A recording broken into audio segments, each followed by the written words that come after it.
VE Day 1945. You've been hearing our untold stories of the fallen from Girvan from during World War II. This one is slightly different. As you can see, I'm at the famous Turnberry on the Ayrshire coast. Turnberry was used during both World Wars as a training base for pilots from all over the world, from Canada, from Australia, from New Zealand and from America. Now, tonight's story is about a man called Vernon Devitt. Now, he was a pilot with the US Air Force. He was stationed down in England, but he had been sent to Turnberry. The hotel at that point was being used as a hospital. He was sent here to recuperate. So in May 1945, he came out in the morning and he played golf, and then they announced VE Day, Victory in Europe. He then decided he was going to possibly have a wee party, and he went into Girvan and he met some of our local girls who showed him how to do the good old Scottish dance.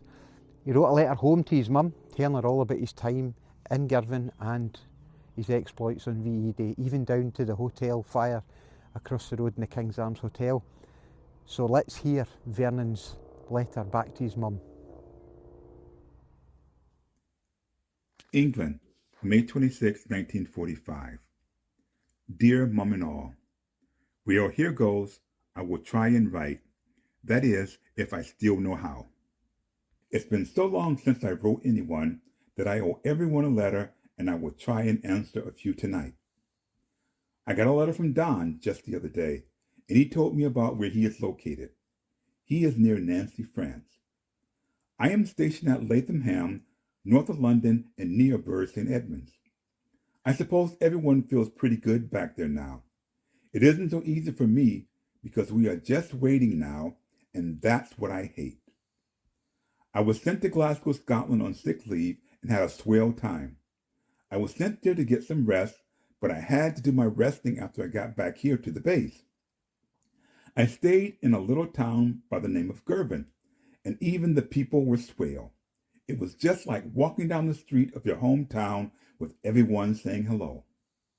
They got their VE Day, and they sure gave us a warm welcome, although they didn't mean it. A hotel burned down, and it was just across the street from the one I was staying in. I played golf most of the day and danced most of the night. They really celebrated VE Day.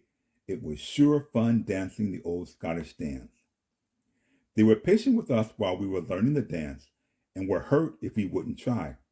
The Scottish people have a good sense of humor, and that is something the English doesn't have. I got a letter from ATA saying something about me being home in July, but our motto is Golden Gate in 48. I got a letter from Clayton a couple of days ago, and to tell the truth, I was surprised. I didn't send my air medal home yet. I guess I will wait for a while and see what happens. How is the farm getting along? I hope it is doing as good as I am.